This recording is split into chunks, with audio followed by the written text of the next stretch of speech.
समाज से ही वह समाज के गणमान्य व्यक्ति सबको मेरा नमस्कार। मैंने देखा कि जैसे यहाँ हमारी NGO है सेवा ट्रस्ट यूके और ऊषा के जो CSR हेड हैं हमारे, तो उन्होंने बड़े मन से और बड़े ही सोच समझ के प्लानिंग से आप लोगों का सिलेक्शन किया और एक अच्छे उद्देश्य के साथ आप लोगों को ट्रेनिंग दी। देखिए, आत्मनिर्भर होना सबसे बड़ी सफलता है व्यक्ति के जीवन में। जब आदमी को अंदर से विश्वास रहता है कि मैं अपना गुजारा खुद कर लूँगा या कर लूँगी, तो उससे अच्छी कोई भावना नहीं हो सकती। तो ये बहुत बहुत आपको आभार और बहुत बहुत शुभकामनाएँ कि आप लोगों ने इस बारे में प्रयास किया, सोचा और इस दिशा में मैं आपको ये कहना चाहूँगा कि आपने बड़ा अच्छा किया है। अनुमोदन में काफ़ी कुछ सीख लिया है, लेकिन फिर भी ये आत्मनिर्भरता की तरफ आपका सिर्फ पहला कदम है। यही यात्रा शुरू हुई है, सफर शुरुआत है। अभी आपको कॉम्प्लेसेंट होकर संतुष्ट होकर बैठने की जरूरत नहीं कि हमने ट्रेनिंग कर ली, हम सीख गए, हमारा काम हो गया, ऐसा नहीं है ना। ये सफ़र की शुरुआत है, पहला कदम है। और अभी इस सफ़र में बहुत सारी दिक्कतें भी आएंगी, प्रॉब्लम्स भी आएंगे, चैलेंज आएंगे, है ना। आर्थिक रूप से भी आएंगे, पारिवारिक रूप से भी आएंगे। परिवार के साथ घर का काम करते हुए समय निकालना, परिवार को साथ में लेके चलना, आर्थिक तंगियाँ, बहुत सारी चीज़ें आएंगी, है ना। फिर काम मिलना, काम मिलने के बाद परफॉर्मेंस के हिसाब से मार्केट में कंपटीशन है। आप 50 में काम करते हो, सामने वाला 40 में कर रहा है, तो बहुत सारी दिक्कतें आएंगी। उसके लिए तैयार रहना है और उसमें सबसे बड़ा सहयोगी आपका कौन रहेगा, बताइए आप।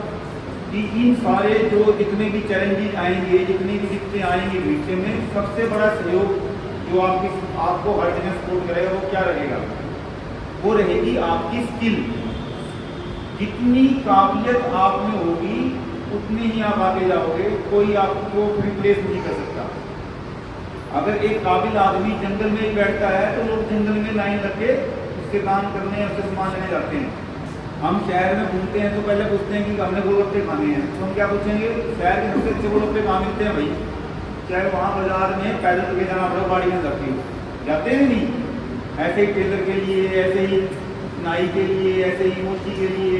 तो स्किल की जो आपकी विद्या है ना, उसका कोई तोड़ नहीं है। और वो कैसे आएगी? वो आएगी करत करत अभ्यास गर्मी तो बहुत सुना कि कितनी आप प्रैक्टिस करोगे उससे ही वो निकलेगी, ठीक है। तो ये आपने अभी सीखा है। देखो, और दूसरी बात, सीखने की कोई सीमा नहीं होती। मैडम सीमा है जो मास्टर ट्रेनर है, मैं दावे के साथ कह सकता हूँ कि ये भी नहीं कह सकती कि इनको सब कुछ आता है और इनको सीखने की जरूरत नहीं है। ये तो ट्रेनर है ना, और आपने अभी शुरुआत की है, तो मतलब सीखने के लिए बहुत कुछ है आपके पास। तो वो कैसे आएगा? अभ्यास से और अलग अलग कैटेगरी के लोगों से मिलकर अपने आप को अनुभव देंगे। जैसे अब आपने एक से सीखा, इनकी अपनी सोच है, अपनी कला है, अपना मेथड है। हर आदमी का एक स्टाइल होता है, समझ रहे हैं? हर आदमी का अपना स्टाइल होता है, दिमाग की क्रिएटिविटी होती है। क्योंकि जो सिलाई है ना, वो आज के टाइम में कन्वेंशनल नहीं रहती है, परंपरागत नहीं है कि जी आपने बस सूट सिल दिया, पैंट शर्ट सिल दी, बात खत्म। आज के टाइम में फैशन का दौर है, और जैसे आप दिमाग से क्रिएटिविटी लेके आओगे, नई नई चीज़ें बनाओगे, गढ़ोगे, कुछ नया बनाओगे, तो आपकी उसी प्रोडक्ट की वैल्यू बढ़ जाएगी। मेहनत उतनी, दाम ज़्यादा, ठीक है ना। तो वो क्रिएटिविटी कैसे आएगी? जब आप अलग अलग लोगों से मिलोगे, उनके साथ मिलकर काम करोगे। तो आप लोगों को मैं यही सुझाव देना चाहूँगा कि कुएं के मेंढक बन के मत रहना कि यहाँ से निकले, मशीन उठाई और अपना गाँव में चले गए और वहाँ 10 आदमियों से एक नया काम करते रहे। कोशिश करना कि अलग अलग लोगों के साथ मिलकर काम करो। मैंने विकास जी आए थे, मैडम आई थी, उनसे भी बात की थी कि आप ये कोशिश करना कि आप यहाँ से निकलने के बाद महीना, 2 महीने, 3 महीने किसी बुटीक के पास, जो अच्छे अच्छे बुटीक है, महीना कहीं, 2 महीने कहीं, उससे आपका हाथ भी निकलेगा, साफ होएगा, काम भी निकलेगा और आपको नए फैशन का आइडिया लगेगा, ग्राहक बनेंगे, कॉन्फिडेंस लेवल बनेगा। तो आप जो अपना काम करोगे तो आपके काम की वैल्यू बढ़ जाएगी, मल्टीप्लाई हो जाएगी, 10 गुना हो जाएगी, ठीक है।